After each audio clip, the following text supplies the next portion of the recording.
देशतारिणे हे कृष्ण करुणा सिंधु दीनबंधो जगत्पते गोपेश गोपिका कांत राधा कांत नमस्तुते तप्त कांचन गौरांगी राधे वृंदावनेश्वरी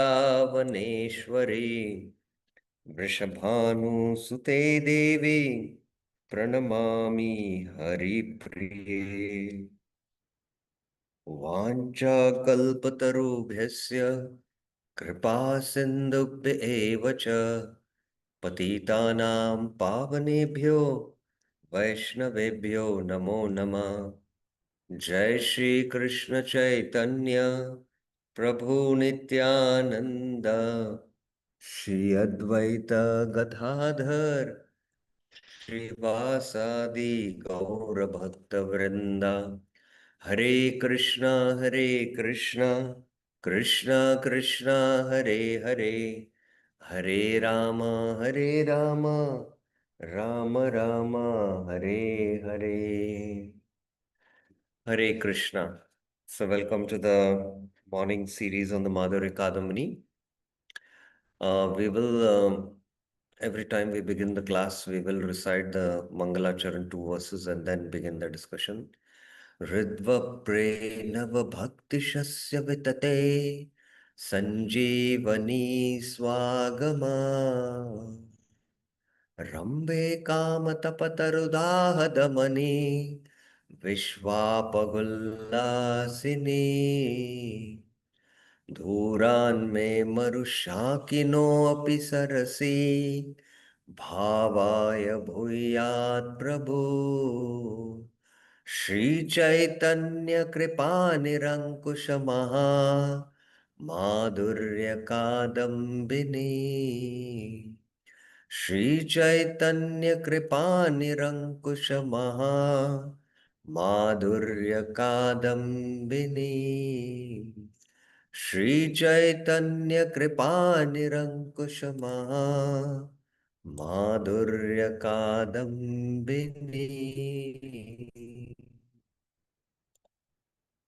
भक्तिपूर्वः श्रितां तु रसं पश्येद्यदात्तधी तं नौमि सततं रूप नाम प्रियजनं हरे. So yesterday, if you remember, we first of all had discussed how Bhagwan is the intrinsic form of rasa vaisa, and he is superior to Brahman and Paramatma. Brahma Pucha Patishta. Brahmano hi Pratishta Aham and Mallanam Ashnir. All these verses were quoted. And after establishing, and he appears on his own accord in the Yadu and the Raghu Amsha. Similarly, Bhakti Devi is also self-manifesting. So this is what yesterday, we discussed. Tasya Bhagavat eva tadrupaya bhaktirapi swaprakasha siddhartham eva hetuna anapekshata tatahi yato bhaktir adokshaje ahetuki apratyata and yadrichaya. All these verses, he gives us praman. Just like Bhagavan is self-manifesting, Bhakti Devi is also his Shakti. It is Satchidananda and it is also self-manifesting. So that's what yesterday we saw. Now, today we will begin our discussion from the paraphrase, which is part of Madhurya Kadambini Prathama Vrishti, fifth paraphrase we will discuss. Yes, Bir Prabhuji. Hare Krishna, Prabhu, Danutnam, Prabhu. Prabhu, just one clarification from yesterday's class. Prabhu, when we mentioned this Lord's Sakti, Chit Sakti has three features: Sandhini, Samvit, and Ladini. So, Prabhu, this Sandhini, Samvit, Ladini, does it have any connect with Sat, Chit, and Anand? Yeah. Yeah. The Sat feature of the absolute truth is a Sandhini potency by which the eternality, the existence of the Lord and the existence of the material and spiritual worlds. The Sandhini potency is Balram, who manifests the spiritual world and the material worlds through his expansion as Sankarshan. The Samvit is the Chit, where the Lord is, he has knowledge about himself, and by this potency the jivas also can know the Lord. So that is the Chit. And the Ladini is the Ananda. Anand means pleasure. That is Ladini. So that's directly connected to Satchit Ananda. But Prabhu, No doubt about it. while yesterday's explanation, it was shown like Chit Shakti has three aspect, and then diagram was shown Sandhini, Samvit, and Ladini. So No, I have not. The Chit Sakti has this, no, Chit means, that's oh, how I got confused. no, you have mistaken it. The Chit potency is the spiritual potency. The Chit potency is the spiritual potency. Yeah, you got confused here. This Chit potency is, there is, the Chit Shakti and the Achit Shakti. Chit means that is which is spiritual. And Achit means that is material. The material is the Bhairanga Shakti. So there are three energies, na? Yes, yes, yes. The Chit, Understood. Achit, and the Jiva Shakti. The Chit Shakti, the Achit Shakti, and the Jiva Shakti. So the Antaranga Shakti, Bhairanga Shakti, and the Tatastha Shakti. So like that, in that, this Chit is, not the Samvit. Please remember. Chit means Right. spiritual. So there's Yes. only one energy, the spiritual energy, but it has these three divisions, and there are unlimited divisions. Unlimited. Just like, there are three principal categories. The material energy also has unlimited divisions like that. There is the Ashtada Prakriti, right? 8 divisions, and then there are 24 like that.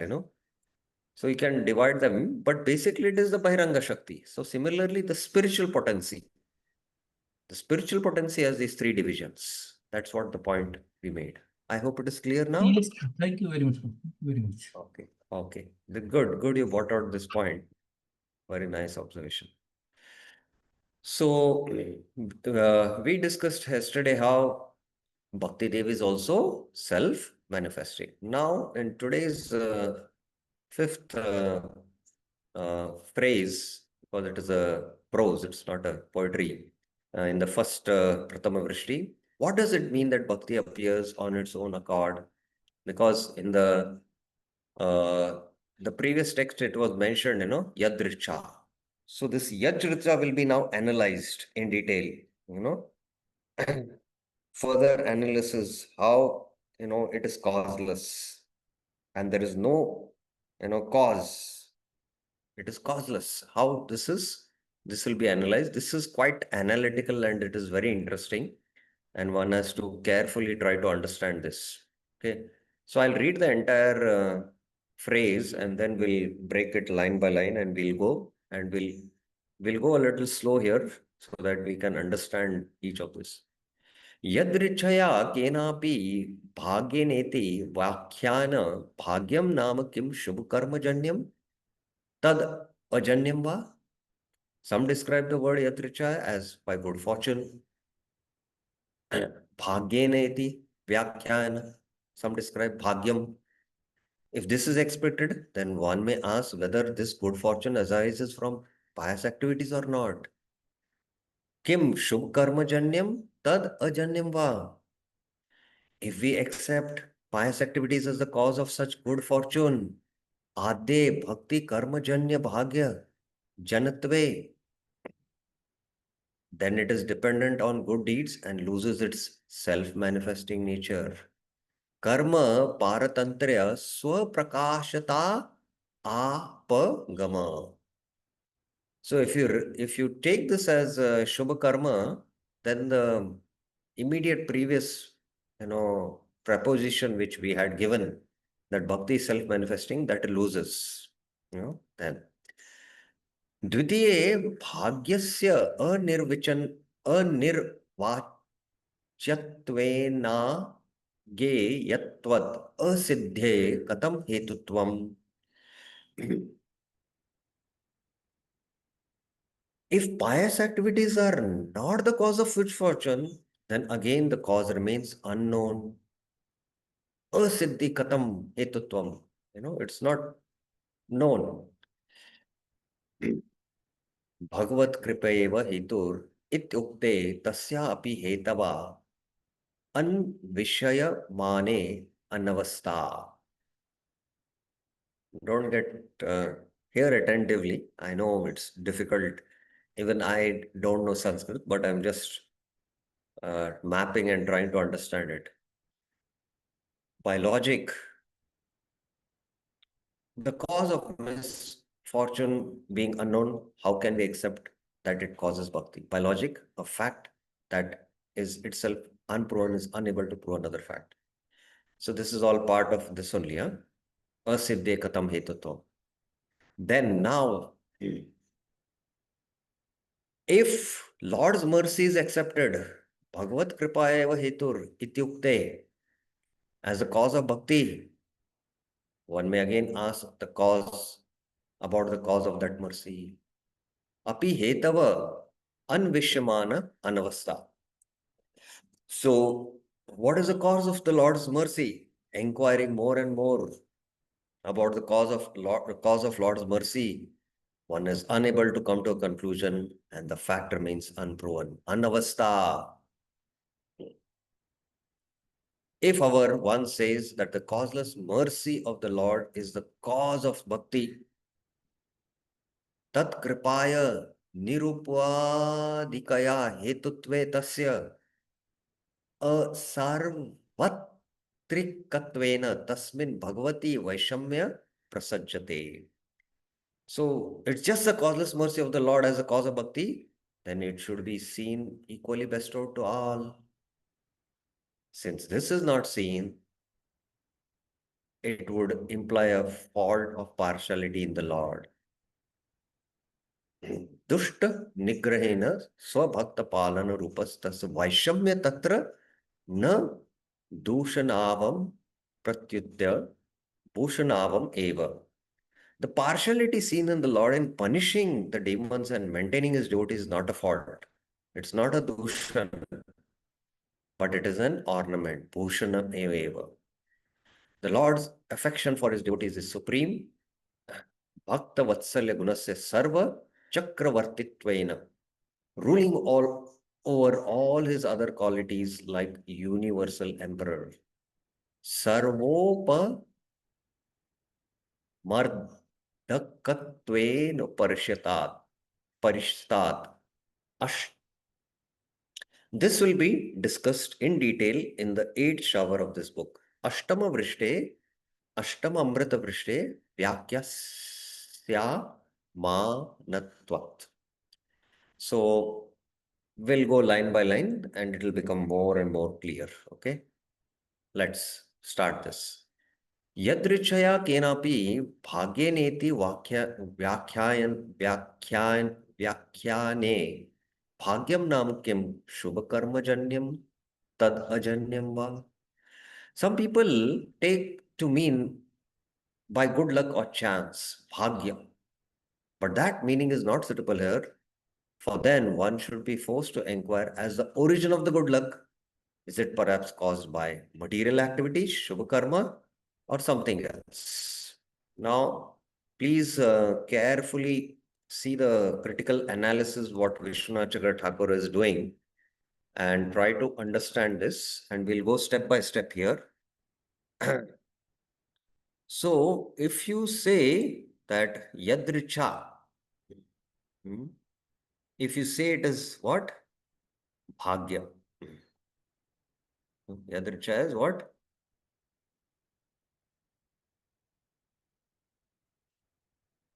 Bhagyam. Okay, 1 second. Let me take blue. Okay. Let's take black. Yeah. So this bhagyam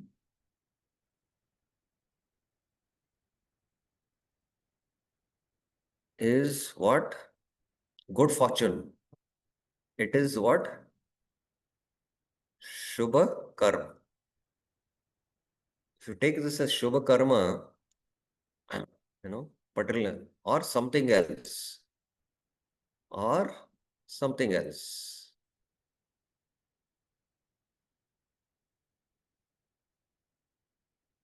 Hmm. Kindly try to understand this. This is very, very important. Hmm. So if you take this as pious activities, Shubha karma, oh, he got a lottery and he earned 1 crore. Why? Because he was very lucky. He won this lottery. So why he won this lottery? Maybe he had done some pious activities in his previous life and now he's getting that karma. So Shubha karma. If you take this, then what happens here? Adhya means Shubha karma. You have taken these two choices. This is the first choice, Bhagyam meaning as Shubha karma. Adhya, this is second. Hmm. So if you take this Adhya, Bhakti, Karma Janyam Bhagya, Janatve, Karma Paratantra, Swaprakashata Apagaha. If one assumes that this good luck is generated from pious activities, then bhakti is likewise ultimately generated from Shubha karma. That is, bhakti is dependent on material good works, karma paratantra. But this is a contradiction with the scripturally attested independent self-manifesting nature of bhakti. But if you take this, that bhakti is produced from karma, from material cause, but we have already proved that bhakti is what? Self-manifesting. Bhakti is not dependent on karma.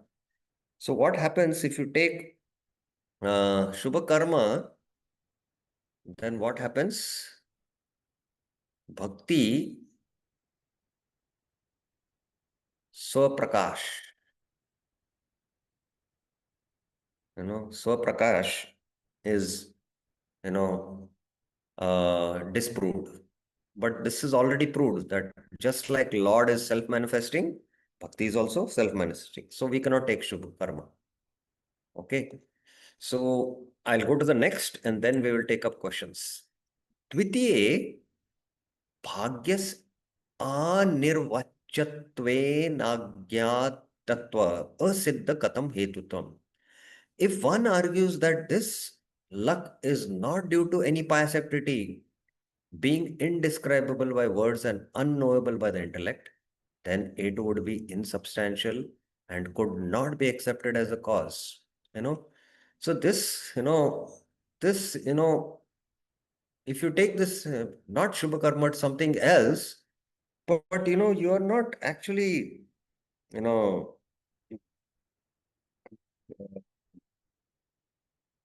it is unknown. The cause is unknown. If you're seeing, then what happens? The cause of bhakti becomes also unknown. So then this cannot be the definition of bhagya. This cannot be the definition of bhagya. Bhagya means what? Something which is unknown. So how can that be a definition? You know, it cannot be a definition.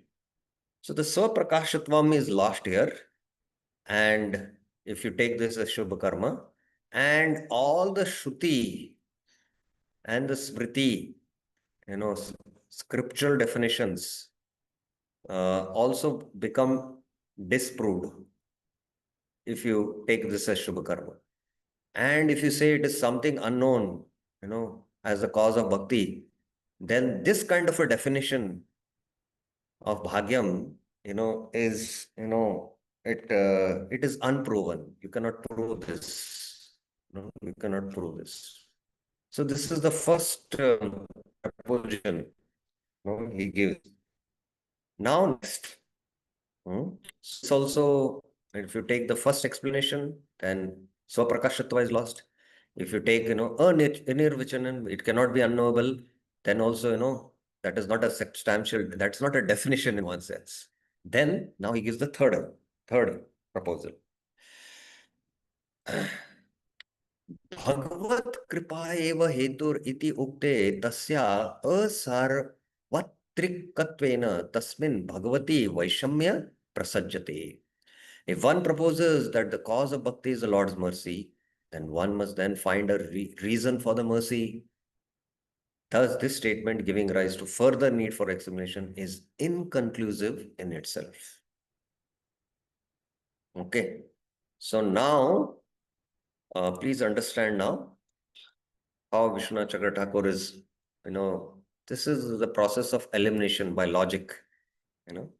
So now I'll take now.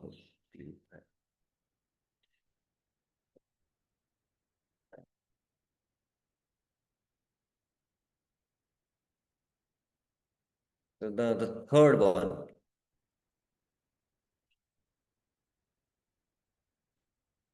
Bhagyam means Lord's mercy. Okay. If you take this third explanation,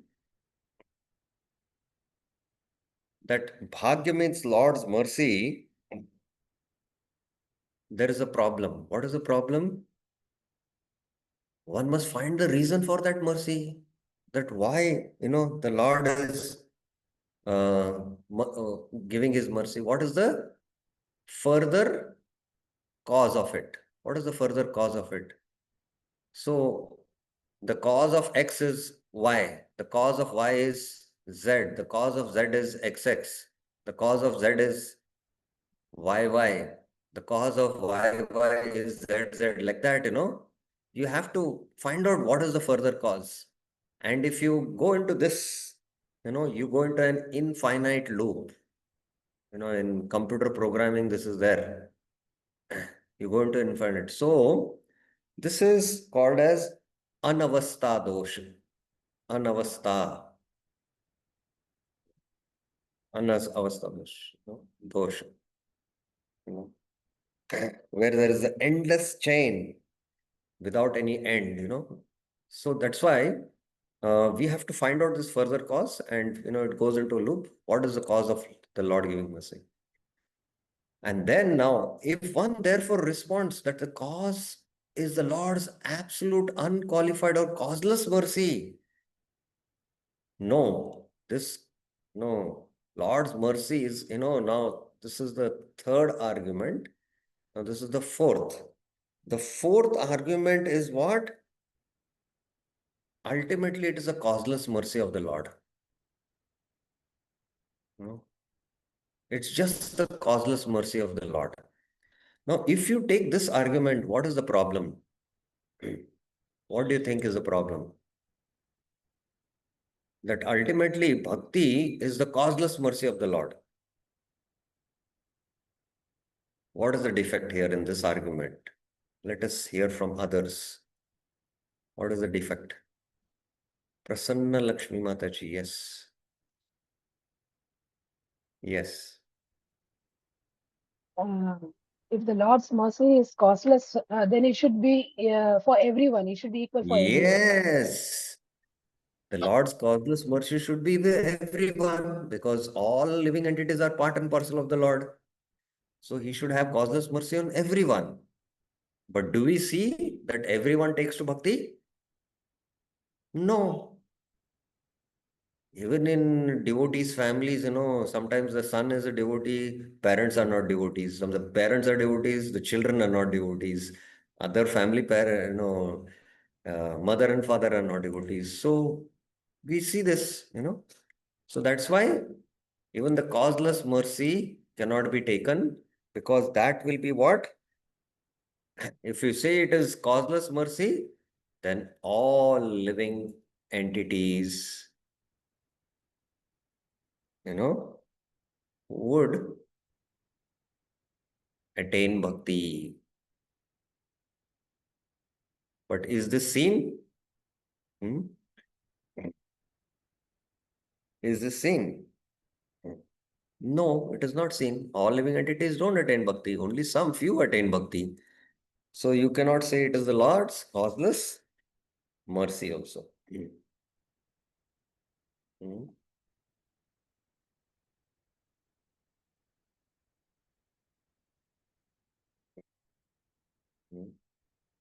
Because we see that there are some devotees who attain his mercy, some devotees, and then we see some don't have bhakti. So some devotees attain the Lord's causeless mercy and some don't attain his causeless mercy. So if you say like this, then what is the problem here? What happens? You say, oh, the Lord is causelessly merciful, so he's merciful. All should attain, but we see that no, all are not devotees. So some devotees he gives his causeless mercy, some he doesn't give. Then what happens in this case? Veer Krish Prabhuji, yes. Hare Krishna, Prabhu. Then it looks like a Lord is doing favor to somebody and Then it is partiality that the Lord gives his causeless mercy to some devotees, some people, and he doesn't give. So this is partiality. This is partiality. Okay. I hope now he makes a very important point here in this phrase. Dushta nigrahena swabhakta palanam rupam tu vaishamyam tatra na dushanavaham pratyutta bhushanaham eva. The Lord is indeed partial to his devotees, but the partiality that the Lord shows in protecting devotees from the prosecution of evil elements does not bring fault to the Lord's character, but rather becomes an ornament which enhances his character. Now, in the Bhagavad Gita, Krishna says, Samoam sarva bhuteshu na me bhakte, which is at 9.23, no, 9.29. Samoam sarva bhuteshu na me dveshi asti na priya. Ye bhajante tu maam bhaktya mayi te teshu chave. I am equal to everyone. So, nobody is, envy. I am not envious of anyone, nor anyone is dear to me. So this is completely impartiality, you can say. But here the Lord shows partiality. Ye bhajante tu maham bhaktya. But those who render devotional service to me is in me, and I am also a friend of him. So the Lord has this quality of what? That he partranaya sadhunam vinashaya cha dushkritam. So the Lord is partial. The Lord is what? Partial. So he's partial to he protects the sadhus and he destroys the demons. So is this a fault? It is not a dosh. This is not a dosh. But actually it is what? It is a ornament, bhushanam. That shows ornament. It is an ornament. So this is, the Lord is partial in terms of protecting his devotees and destroying the demons. This is not a fault, but it is rather an ornament. But this kind of partiality on behalf of the Lord is acceptable, which is not a fault, but it is an ornament. But the point here is that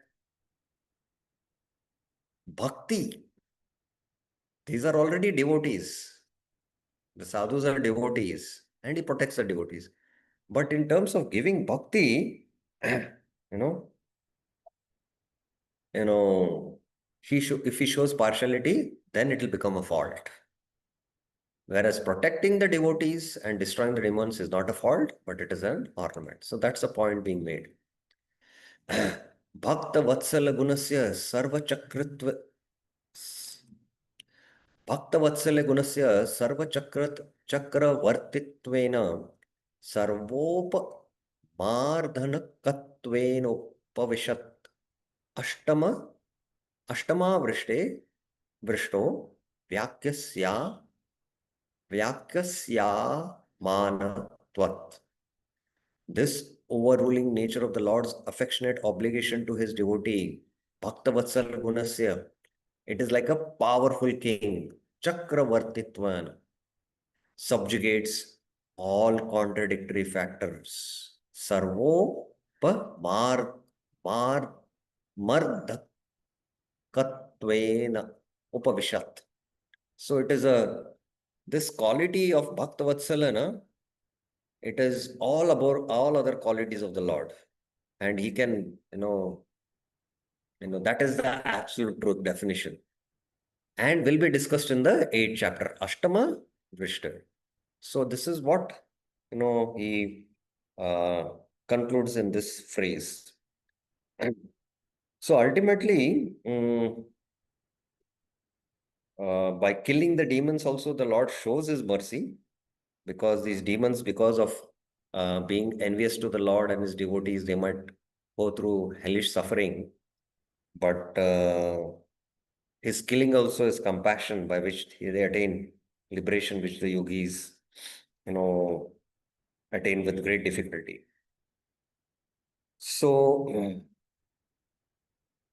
by all this reasoning, Vishwanath Chakravarti is proving that, the appearance of devotion. Here, this is, devotion has already appeared, and he protects the sadhus and destroys the demons. So this is not a fault, but it's an option. But appearance, the manifestation of bhakti, if, the Lord shows partiality, then there will be fault on the Lord. So like that, he's giving all these reasonings. So really, it doesn't depend on any good fortune, but devotion manifest, the cause of devotion is only devotion, and that he will now prove in the next phrase. Bhakti in one's devotee's heart is the cause of bhakti in another. So this he will now prove in the next phrase. But I hope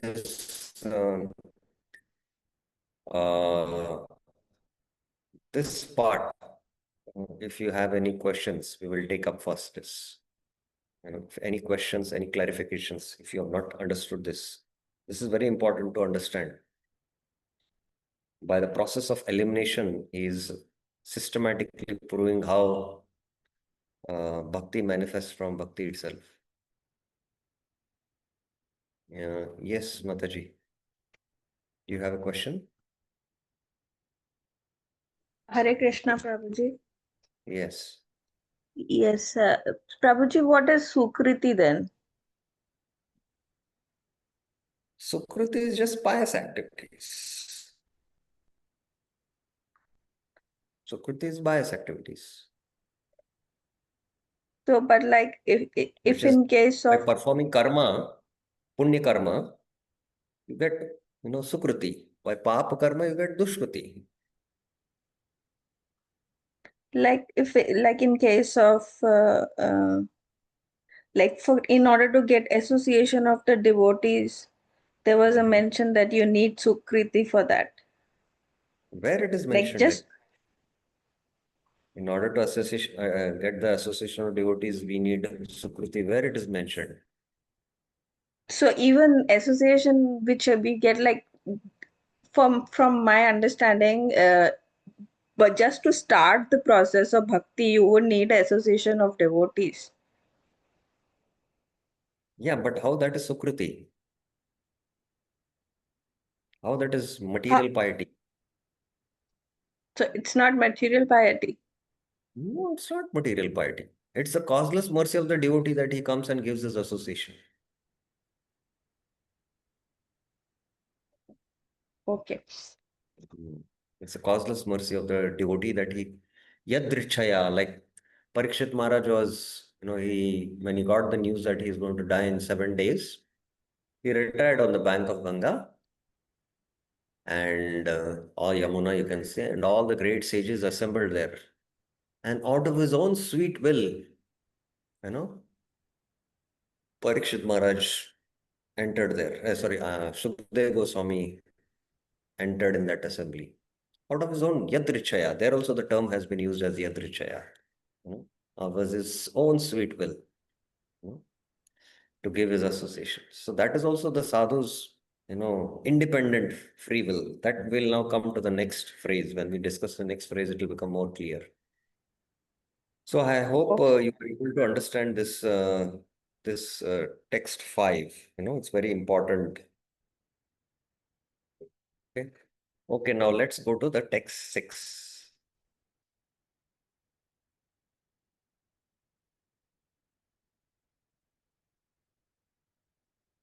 Text 6. Bhakti in one's devotee's heart is the cause of bhakti in another. If the causeless mercy of the devotee is accepted as the cause of bhakti, then again the question arises of partiality on the part of the devotee. Nirupadikasya tas bhakta kripaya hetutve vastuta bhaktanam api vaishamya anu chittatve api. So now he's taking the 5th argument. It's not the causeless mercy of the Lord, but it's the causeless mercy of the devotee. Then there is also still a problem, because again there is partiality on the part of the devotee. Then he says, Srimad Bhagavatam 11.3.46, however, accepts this partiality as the natural characteristic of a Madhyam Bhakta. Api prema maitri kripa upchaya karoti sa Madhyama Bhagavatam 11.3.43 iti Madhyam Bhakta Vaishamyasya Vidyamanatvat Bhagavatascha Swabhakta Vashatvena Tat Kripa Anugami Kripatve na kinchit asamanjasam. So now, but in the Srimad Bhagavatam, the Madhyama Adhikari's definition is given. The Madhyama is partial. However, accepts this partiality as the natural characteristic of the Madhyama. This verse says that he shows love for the Lord, friendship for the devotees, mercy to the ignorant, and negligence to those who hate the devotees. Partially thus exist in the Madhyam devotee. Moreover, the Lord is always under the control of his devotees. Bhagavatascha swabhakta vashatvena tat kripanugami. Bhakti residing in the devotee's heart is the main cause of his bhakti, his bestowing mercy to others. Yato bhakta kripaya hetur bhaktaseva tasya hridaya vartini bhaktir eva. Other than bhakti, there is no cause for the appearance of mercy. Tam vina kripaodaye sambhava bhavat iti bhakti. This shows the self-manifest status of bhakti. So prakashatvam eva siddham. So now he has proved how bhakti is swaprakash. So let's go line by line and try to understand. निरुपाधिकायस्तद भक्त कृपाया हेतुत्वे वस्तुत भक्तानाम अपि वैषम्या अनुचितत्वेपि. In proposing the unqualified mercy of the devotee as the cause of devotion, one may also see fault in the devotee's partiality in distributing mercy. Now the 5th argument here, there's no space here. Okay. Now the 5th argument, now he continues with this 5th argument here. What is the 5th argument? Okay, it's not the causeless mercy of the Lord, because if you see it is the causeless mercy of the Lord, then it should be on everyone. The 5th argument is what? It is the causeless mercy of devotee. But then the devotee is partial, because he gives mercy to some and he doesn't give mercy to others. And actually, the Uttam Adhikari also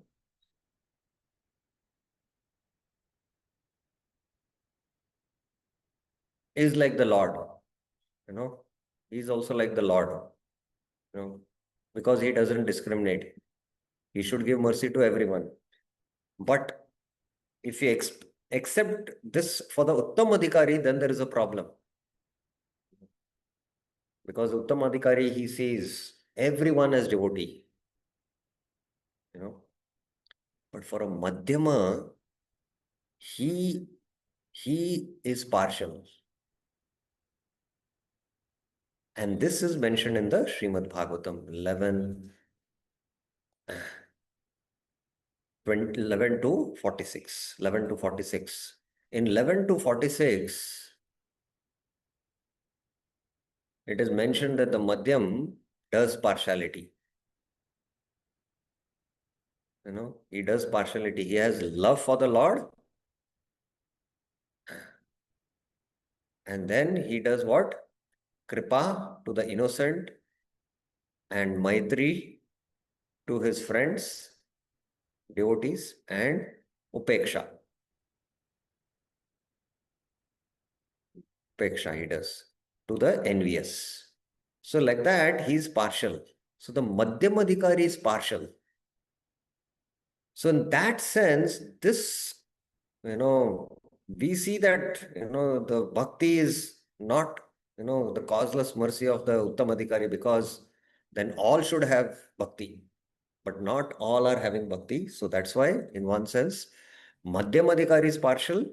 So this fits in the definition. And what is the here? I'll just come to that. Hold, let's complete this entire phrase, then it will become clear. In proposing the unqualified mercy of the devotee as a cause of devotion, one may also see fault in the devotee's partiality in distributing mercy. If one considers the nature of Madhyam Bhakta, one finds that he does exhibit partiality in distributing his mercy. He exhibits prema towards the Lord, prema, friendship to the devotees, maitri, mercy to the innocent, kripa, and disregard for those hostile to bhakti. Upeksha, yah karoti samadhyama. Iti madhyam bhakta vaishamyasya विद्यमानत्वत् भगवतश्च स्वभक्ति वशत्वेन तत् कृपानुगामी कृपत्वे न किंचित असमंजस. Actually, that should come here. So this is a definition of madhyama. Ishvara tad adhineshu palisheshu dusatsu cha prem maitri kripopeksha yah karoti sa madhyama. Here we see how the Lord becomes subservient to his devotee, bestowing his mercy in accordance with the devotee's mercy. So ultimately, Bhagavatascha Swabhakta Vashatvena, the Lord is under the control of his devotee, Tat Kripanugami. And the Madhyama, the Kripa of the Lord goes through the Madhyamadhikari. It is through the Madhyamadhikari. And this mercy, why this Madhyamadhikari shows mercy to the innocent, Kripa? Because he has bhakti in his heart. And that bhakti which is there in the heart of the devotee, by which he shows mercy, by that others get bhakti. So in that sense, bhaktya sanjayate bhaktya. Bhakti manifests from bhakti itself. So in that sense, we prove bhakti is causeless. But there's no irregularity in this arrangement, because the reason that mercy appeared in the devotee is because bhakti in it is there in his heart. Yato bhakta kripaya hetur bhaktaseva tasa hridaya vartini bhaktir eva. Tam vina kripavodaya sambhavavat. Without having bhakti, there is no possibility of the devotee manifesting mercy to others. Iti bhakti swaprakashatva eva siddham. Thus, in this case, the self-manifesting independent nature of bhakti is again resolved. So ultimately, the Lord mercy is causeless, and similarly, the devotee's mercy is also like that. And all the good qualities what the Lord has, it is present in the devotees. Sarva Mahaguna Gana Vaishnava Sharire Krishna Bhakte Krishnera Sakala Guna Sanchare. All the great qualities which the Lord possesses are possessed by the Vaishnava. So this perfectly fits in the Madhyamadhikari's definition. And the Lord is under the control of his devotee. And the mercy of the Lord flows to his devotee. And ultimately, what is this kripa which is flowing from the devotee's heart? It is actually the bhakti, the compassion, what he feels. Kripa is actually not a material compassion, because material compassion, somebody seeing, he is hungry and he's in very destitute state, he might show compassion and give him, food. That is also compassion, but that is material compassion. But this compassion is spiritual compassion on the soul, that his suffering, root cause of his suffering is because of his disconnection from Krishna, because he is not connected to the source. That is the root cause of his suffering. So understanding that, he becomes compassionate, and just by his mercy, bhakti appears in the heart of another devotee. So that's why bhakti manifests bhakti. So swaprakashitva of the bhakti is proved. Now, His Holiness Giriraj Swami Maharaj, in his own work, explains how, he was looking for a guru, and he was visiting many sadhus who were coming to America during that time, and he was disgusted seeing their, uh, conduct. And ultimately, uh, he went to one talk where, the sadhu was pointing in the poster his finger and saying, "You are God." you know. So attending all this, ultimately he came to Prabhupada and he heard Prabhupada lecture, "You're not God, you're God's servant." That was very profound. And, Prabhupada was sitting and he was observing, Giriraj Maharaj was like a very young boy. And Prabhupada, in his heart, he felt, he's such a nice boy, he should get bhakti. That was his just desire, Prabhupada. And later on, Giriraj Maharaj became a devotee. That time he was, I think, Giriraj Das. He became a devotee. And after 1 year, being in practice of Krishna consciousness and uh, practicing devotional service, Prabhupada, after 1 year, revealed. He told that, when you came first time, this was my thought, This was my thought that, you're such a nice boy, you should become a devotee. So just that kripa shakti, just by the wish of that devotee, that mercy transmits, and how it happens is completely inconceivable. We know that just by coming in contact with people who are carrying COVID, others were getting, contagious. They were getting contaminated by this virus and they were carrying it. So the kripa shakti of the Lord is, carried by the devotee. And it is the devotee's sweet will. Wherever he wants to give, he can give. And the Lord is under the control of such a devotee. Even the Lord doesn't have anything. Wherever, he wants to bestow his mercy, he can bestow. Because the Lord is under the control of his devotee. So that is how swaprakashitva of bhakti has been proved. So the fifth argument is also, I think, very clear. And here we have proved this. Okay, any questions, any clarifications on this?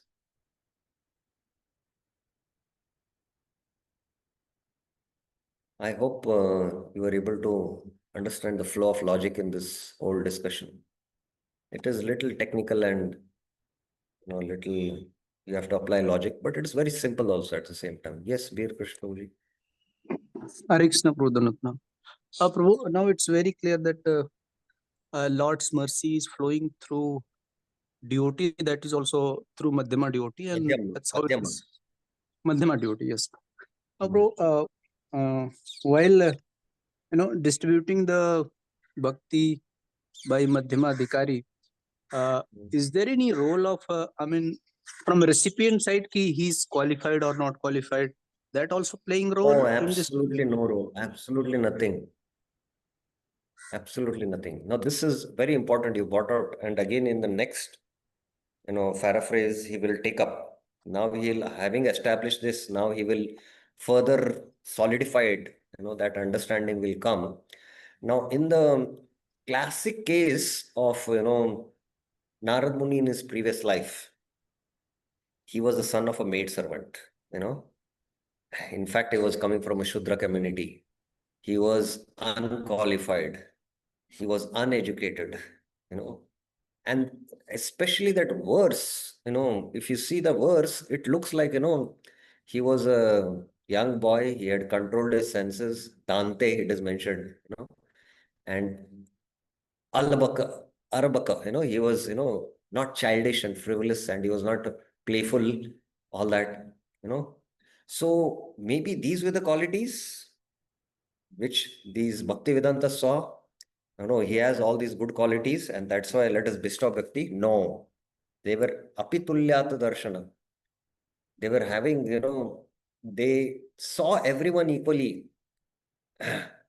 So they bestowed their merciless mercy, which was causeless. And bestowing that mercy, Narad suddenly, developed these qualities that he became very controlled, self-controlled, he became very, studious, you can say, obedient, So it's not that they saw the qualities and that's why they bestowed his mercy. Their mercy, the Bhaktivedantas. No, they just out of their own sweet will, although he did not have any qualifications, they bestowed their mercy.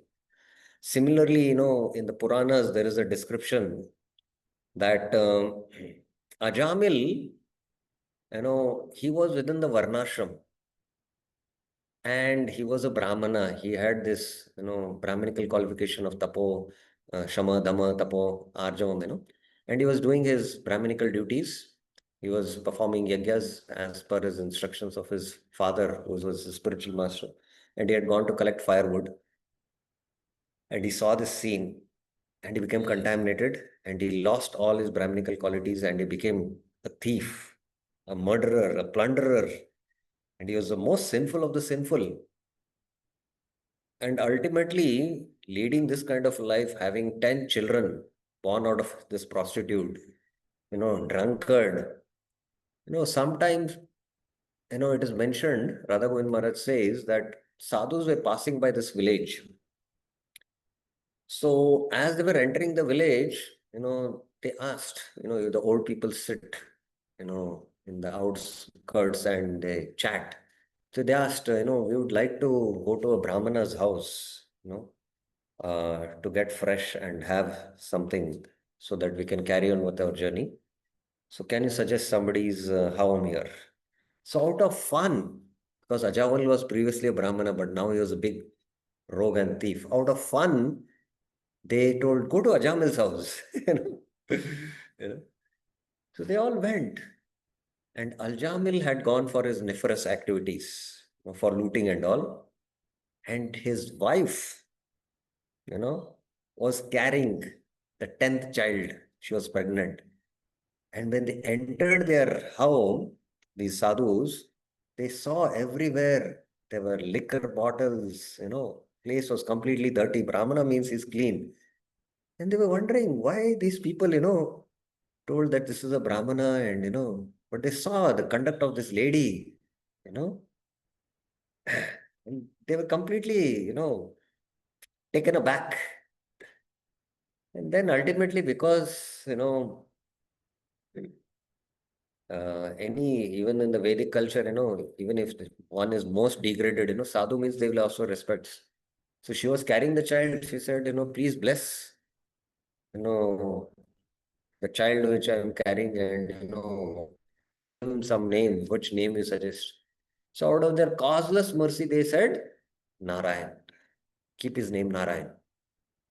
And that was the causeless mercy of the sadhus. They did not see any good qualification in that lady, but yet they bestowed their causeless mercy. So that is the beginning of the mercy which Ajamil got, that by chanting the name of his son Narayan, he got bhakti. So it's just inconceivable, in fact, for us. Did you get it? Is it clear, Prabhuji? Yes, no, very clear, bro. Very clear. Thank you very much. Okay. Any other questions anyone else has? Okay, so we'll stop now. Time is up, and tomorrow we'll continue. Now, having established Bhakti manifests from Bhakti, that Bhakti is residing in the heart of the Madhyama, and he, out of his compassion, Mahat Kripa, that is why it is called as Mahat Kripa. He bestows Bhakti to others, and he does partiality. And then that, that resolves the conflict that some get devotion and some don't get, because the Madhyama is partial. And this mercy is also because of Bhakti, which is residing in his heart. Now, further, Vishwanath Chakra Thakur will go deeper into this, and that we will see in the next class tomorrow. Thank you very much. Srila Prabhupada ki jai. Srila Rupa Goswami Pad ki jai. Srila Vishwanath Chakra Thakur Pad ki jai. Hare Krishna.